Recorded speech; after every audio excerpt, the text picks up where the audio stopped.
श्रोताओ, कहते हैं ना, इंसान गलती का पुतला है, मगर इसका मतलब ये भी नहीं कि एक ही गलती को हम बार बार करें। गलतियों के इस दलदल में इंसान इस कदर कई बार फंस जाता है कि बाहर निकलने के लिए बहुत संघर्ष की जरूरत होती है और बहुत देर हो चुकी होती है। ड्रग्स की गंदी आदत का शिकार होना, खासकर हमारे युवा साथी किशोरी बच्चे ड्रग्स के नशे की इस गंदी लत में जल्दी फंस जाते हैं और अपनी खूबसूरत जिंदगी को तबाह कर बैठते हैं। इसी विषय पर हम बातचीत करेंगे। स्टूडियो में है इस वक्त हमारे साथ अवेकनिंग जनरेशन नेक्स्ट फाउंडेशन स्वैच्छिक संस्था की अध्यक्षा प्रिया चौहान, जिनका एकमात्र उद्देश्य है बच्चों को ड्रग्स के प्रति जागरूक करना, ड्रग्स की इस गंदी आदत से छुटकारा दिलवाना। इस वक्त है हमारे साथ प्रिया चौहान जी। प्रिया चौहान जी, आपका स्वागत है हमारे स्टूडियो में, जिन्होंने हमारे यहाँ के क्षेत्र में नशे की रोकथाम के लिए एक जागरूकता अभियान भी चलाया था। तो मेरा सबसे पहला प्रश्न है प्रिया जी कि अक्सर बच्चे ये गलती कर बैठते हैं, युवा साथी हमारे ये गलती कर बैठते हैं, मगर अब उनको इस गंदी लत से बाहर निकालने की हम बात करें तो सबसे पहले उसमें अहम भूमिका होती है उनके अभिभावकों की, उनके बड़ों की। तो इसमें उनकी ज्यादा जिम्मेदारी हो जाती है। तो सबसे पहला प्रश्न तो ये कि वो किस तरह से पता लगाए कि उनके बच्चे इस गंदी आदत में फंस चुके होते हैं, क्योंकि हम सबको अपने बच्चे पर जरूरत से ज्यादा विश्वास होता है। अपने बच्चे बड़े ही अच्छे लगते हैं, मगर हम नहीं जान पाते कि ये बच्चे जो हैं ये गलत आदत का शिकार भी हो सकते हैं। तो क्या लक्षण है इसमें, सबसे पहले कि हम पता चला सके कि हमारे बच्चे कहीं पथ भ्रष्ट हो चुके हैं, गलत रास्ते पर चल रहे हैं? सबसे पहले तो मैं आपका धन्यवाद करना चाहूंगी कि आपने मुझे ये मौका दिया स्टूडियो में आने का और लोगों से बात करने का इस बारे में। देखिए, जैसे कि आपका प्रश्न है, मैं उसके बारे में ये बताऊंगी कि जैसे आपके कुछ जो नशे के प्रकार हैं उनसे क्या होता है कि आपको एक अलग तरीके की एक स्मेल जो होती है वो बच्चे से आएगी। जैसे जिसको हम एक नशा के प्रकार है जो बहुत ज्यादा अब कॉमन है, जो आपको बच्चों में दिखाई दे जाएगा यहाँ पे लत में, वो है व्हाइटनर। अगर आपका बच्चा व्हाइटनर ले चुका है तो अगर वो थोड़ी देर के बाद आपके पास आ जाता है तो आपको उससे ऐसी एक अलग तरीके की बदबू आएगी, जैसे फ्रेश पेंट होता है कहीं पे जैसे कोई आप थिनर देखते हैं, नेल पॉलिश रिमूवर, उस तरीके की आपको उस पे ऊपर से बदबू आएगी। कुछ जो नशे के प्रकार होते हैं उनसे क्या होता है कि आपके बच्चे की आंखें भारी रहेंगी। कईयों में होता है कि आंखें लाल रहती हैं, तो अगर आपको लग रहा है कि हर एक में ही आंखें लाल रहेंगी तो ये भी गलत है। कुछ में आंखें लाल रहती हैं, पर हमेशा आपको बच्चे की आंखें भारी दिखाई देंगी। दूसरी चीज होती है बच्चे का मन उचाट हो जाता है पढ़ाई से, व्यवहारिक परिवर्तन जो है उसकी बात करूंगा जी। तो देखिए, सबसे पहले तो बच्चे का मन उचाट हो जाएगा, वो अकेला रहना पसंद करेगा, अपने घर वालों से दूर रहना पसंद करेगा ऐसी जगहों पे, क्योंकि उससे जब वो अपने घर वालों से दूर होगा तो वो नशा कर सकता है। ऐसा बच्चा जो होगा, मैक्सिमम आपका जो सबसे ज्यादा समय है वो बाथरूम जैसी जगहों पे, जो टॉयलेट जैसी जगह है उधर वहाँ पे अधिकतर समय व्यतीत करेगा, अपने कमरे में रहना पसंद करेगा। और आप देखेंगे धीरे धीरे उसका व्यवहार जो है वो चेंज हो रहा है।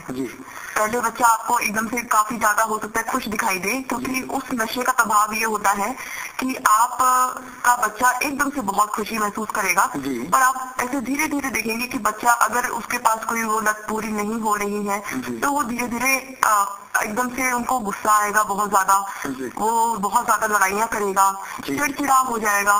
और आप धीरे धीरे देखेंगे कि आपके जो सामान वगैरह जो है घर से वो धीरे धीरे गायब होगा, क्योंकि इन सब चीजों को खरीदने के लिए आपको पैसे की जरूरत है।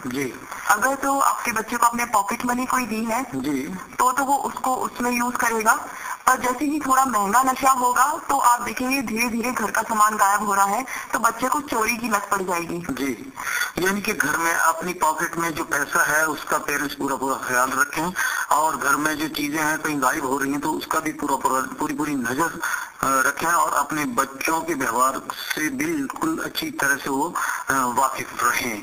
कहने का मतलब ये है। अच्छा प्रिया जी, अब इसमें ये हो गया हमारी ड्रग्स के लक्षणों की बात है ना, तो इसमें पहले भी बात हो चुकी है। सबसे पहले जो है पेरेंट्स की जिम्मेदारी सबसे ज्यादा हो जाती है, तो किस तरह से ध्यान दें अपने बच्चों के प्रति पेरेंट्स जो है?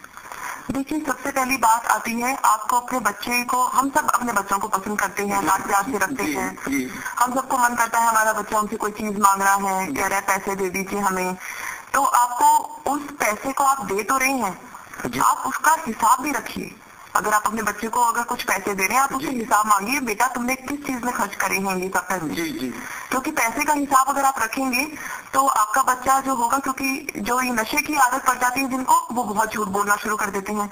तो झूठ बोलने के लिए भी आपको अकल चाहिए, झूठ बोलने के लिए भी आपको सोचना पड़ता है। आप हर बार हिसाब मांगेंगे तो बच्चे को एक नया, एक अलग से एक अपना उत्तर आपको देना पड़ेगा, तो उस चीज में बच्चे कंफ्यूज हो जाते हैं। आपको उस चीज का एटलीस्ट आपको आइडिया लग जाएगा। तो आपको सबसे पहले ये करना है कि बच्चे को जो खर्चे हैं आप अगर दे रहे हैं तो उसका ध्यान रखिए। अगर आपका बच्चा आपको कह रहा है कि मेरे को कोई जगह पे पढ़ाई करनी है, कोई कोचिंग इंस्टीट्यूट है, तो आप वहाँ पे फोन करके पूछिए कि आपके बच्चे ने एडमिशन लिया है कि नहीं लिया है और उनकी फीस कितनी है। इससे क्या होगा, आपके बच्चे को एक तरीके का थोड़ा एक डर रहेगा कि हाँ मेरे माँ बाप पता करते रहते हैं, तो मैं इन पैसों को और कहीं खर्च नहीं कर सकता। दूसरी जो चीज आप कर सकते हैं कि आप अपने बच्चे की संगति देखिए, किस तरीके के दोस्तों के साथ उसका उठना बैठना है, बहुत इंपॉर्टेंट है। आप देखें कि आपके जो बच्चे के साथ जैसे लोग बैठ रहे हैं, कहीं उनके बारे में कुछ गलत बात तो नहीं पता लगी आपको। क्योंकि नशा जो है वो इसी प्रकार स्टार्ट होता है कि आपके जो बच्चे हैं उनकी संगति में पड़ जाते हैं। एक बच्चा नशा करता होगा तो वो अपने साथ दूसरे बच्चे को भी नशे की आदत में डलवाएगा। तो ये कुछ जो चीजें हैं आप स्टार्टिंग में इनको कर सकते हैं, जिससे कि आपका बच्चा नशे की लत से बचा रहे।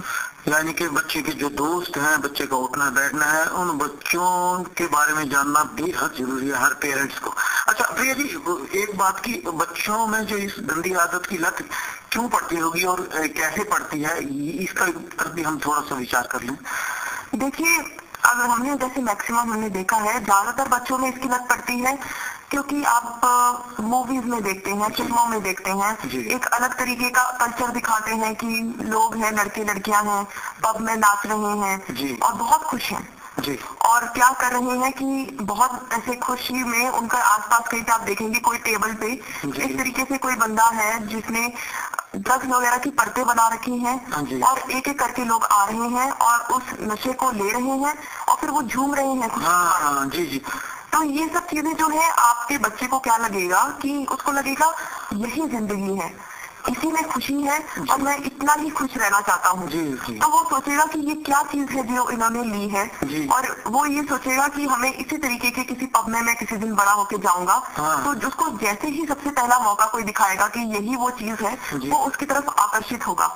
दूसरी जो चीज है आपको मैं बताऊं तो आपके जैसे बच्चे आप देखेंगे कई लोग होते बोलते हैं एक्सपेरिमेंट से कोई फर्क नहीं पड़ता। एक आप लेने से कोई फर्क नहीं पड़ता। तो अगर आप ये देखेंगे कि अगर एक आपने वो सोचेगा बच्चा कि एक बार ही ले लूंगा, कोई फर्क नहीं पड़ेगा, मैं तो छोड़ भी सकता हूँ ऐसे बस मजे के लिए। विल पावर इतनी है। हाँ जी, तो वही एक विल पावर की जो बात है आपने बोली, विल पावर ही है जो बच्चों को ऐसा लगता है कि उनका बहुत कंट्रोल रहेगा उस चीज के ऊपर।